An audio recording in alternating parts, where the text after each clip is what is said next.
រឿង Bus Love Levi ភាគទី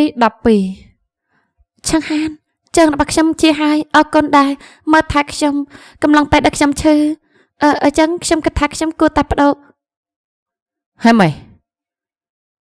នាងកាត់អីមកទៅនេះធ្វើអីនាងឈឺ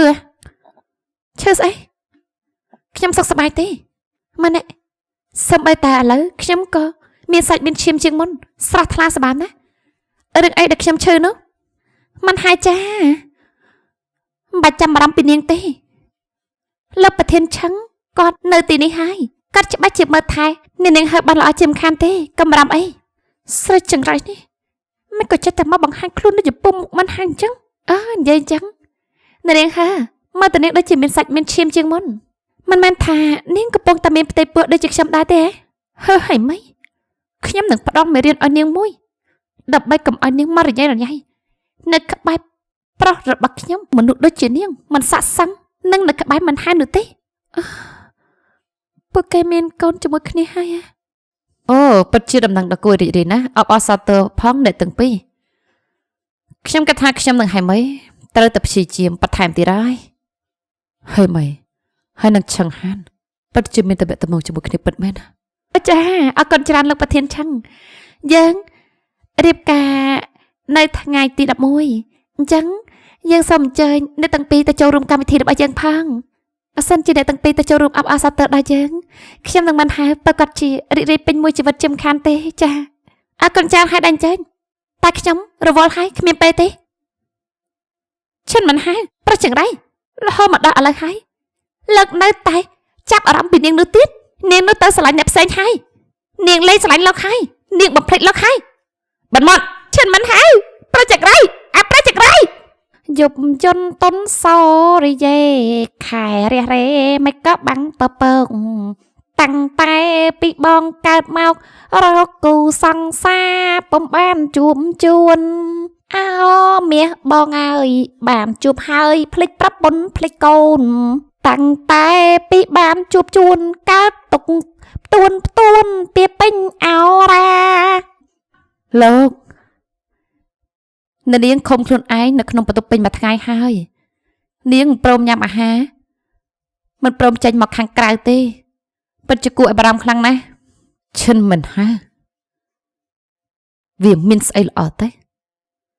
ហេតុអីបានជានាងនៅតែបំភ្លេចវាមិនបាន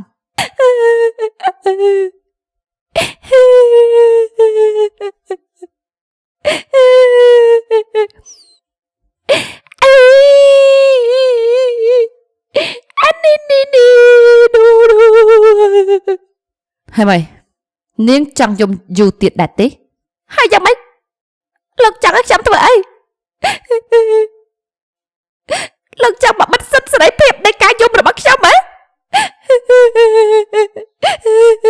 កុំទៅបិទសិទ្ធិសេរីភាពនៃការយំរបស់គេភ្នែករបស់គេទេគេយំអីគេយំទៅអ្នកកំឡោះអើយ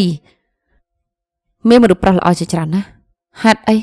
បានជានាងត្រូវធ្វើខ្លួនឯងឈឺចាប់ព្រោះតែមិនហៅម្នាក់នោះ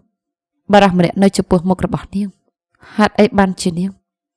មិនយកភ្នែកសម្លឹងមើលឆឹងហានលោកស្លាញ់ខ្ញុំហ៎បើសិនជាមិនមែននាងគិតថាខ្ញុំគឺជាព្រះជាម្ចាស់ដែលទៅជួយសង្គ្រោះនាងមើលថែនាងពេញមួយខែខ្ញុំចោលការងារគ្រប់យ៉ាងដើម្បីមើលថែនាងគិតថានោះជាស្អីកុំលេសសើចជាមួយខ្ញុំដឹងថាលោកក្រាន់តែមកកំ plaign លេងជាមួយខ្ញុំលោកមិនគួរយកខ្លួនមកពាក់ព័ន្ធជាមួយខ្ញុំទេហើយម៉េចអ្វីដែលខ្ញុំនិយាយអ្វីដែលខ្ញុំបានធ្វើចំពោះនាងទង្វើរបស់ខ្ញុំគ្រប់យ៉ាងនាងគិតថាខ្ញុំក្រាន់តែចង់លេងកំ plaign ជាមួយនាងទុកនាងលេងសើចអញ្ចឹងបន្ទាប់ពីខ្ញុំស្រឡាញ់គ្នាជាមួយឈិនមិនហើយខ្ញុំខ្លាចក្នុងការមានស្នេហាខ្ញុំមិនហ៊ានទទួលដល់ទេខ្ញុំសុំតើខ្ញុំខ្លាចឈឺចាប់ទៀតសុំតើបសនាងស្រឡាញ់ខ្ញុំទេខ្ញុំស្អប់លើកទេអញ្ចឹងខ្ញុំសុំណែនាំខ្លួនខ្ញុំម្ដងទៀតខ្ញុំគឺឆឹងហាន់គឺជាវីរជនដ៏អស្ចារ្យបំផុត មោទនភាពណាក្អូនអើយមានរាងកាយស្រស់សង្ហាបើកែរកលុយមហូបក៏ចេះធ្វើឲ្យលុយកាក់ប្រពន្ធទុកដាក់ប្រពន្ធគឺมันអាចមានពាក្យថាទុកស្រីប្តីកាន់លុយនោះទេណែអូនសម្លាញ់យកនេះទៅចង់ចាយវាតាមចិត្តប្រាថ្នាបានតាមចិត្តចង់យើងទៅតាមលក្ខខណ្ឌទាំងអស់នេះតើនាងត្រូវការមិត្តប្រុសដែលមានលើសពីអ្វីដែលខ្ញុំបានរៀបរាប់នេះទេខ្ញុំឆឹងហាន់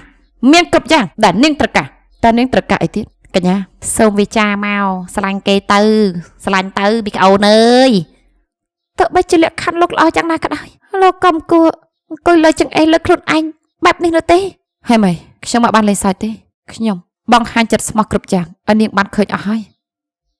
អូមិនក៏រញ៉េរញ៉ៃអីយ៉ាងនេះហើយមិនក៏សេបូធ្វើឲ្យបន្ទប់បញ្ញាញ៉ៃយ៉ាងនេះអូយមិនគួរជឿទេលោកអីមិនភ្លេចចាស់ទេខ្ញុំគួរតែសម្អាតវាសិនហើយមិនក៏ឯងមកវិញខ្ញុំគិតថាឯងនៅជាមួយបងប្រុសខ្ញុំនៅទីនោះហើយតាជើងរបស់ខ្ញុំជាហើយអញ្ចឹងហើយខ្ញុំគិតថាខ្ញុំគួរតែត្រឡប់មកនៅទីនេះវិញមើលទៅឯងដូចជាមានអារម្មណ៍សល្អសោះមានអីកាត់ឡើងឈិនមិនហើយចិត្តរៀបការហើយគេក៏បានអញ្ជើញខ្ញុំឲ្យទៅចូលរួមទៀតថាម៉េចបកាច់ឈិនមិនហើយចិត្តរៀបការហើយមិនក៏អាមនុស្សចង្រៃនោះវាធ្វើបាត់ហ្នឹងខ្ញុំក៏មិនសូវយល់ដែរថាហេតុអីបានជាគេអញ្ជើញខ្ញុំទៅពិធីមង្គលការរបស់គេសេបូតើខ្ញុំគួរទៅឬក៏អត់អញជួយគិតទៅមើលទៅប្រកាសណាអញត្រូវទៅអញត្រូវទៅទីនោះអញត្រូវទៅទីនោះជាមួយនឹងបងប្រុសរបស់ខ្ញុំធ្វើឲ្យពួកវាខឹងរហូតដល់ងាប់បងប្រុសរបស់អញសារភាពសុំស្នេហ៍ខ្ញុំប៉ុន្តែខ្ញុំបដិសេធបាត់ទៅហើយមិនបានជាអញបដិសេធបងប្រុសខ្ញុំអើយគួរស្ដាយមែនគាត់ខំចំណាយពេលថែរក្សាអញរហូតដល់អញជាសះស្បើយឲ្យអញបែរជាបដិសេធគាត់ខ្ញុំមិនដឹងថាគួរចាប់ផ្ដើមស្នេហាថ្មីដល់របៀបណាឯងមិនឲ្យខ្ញុំ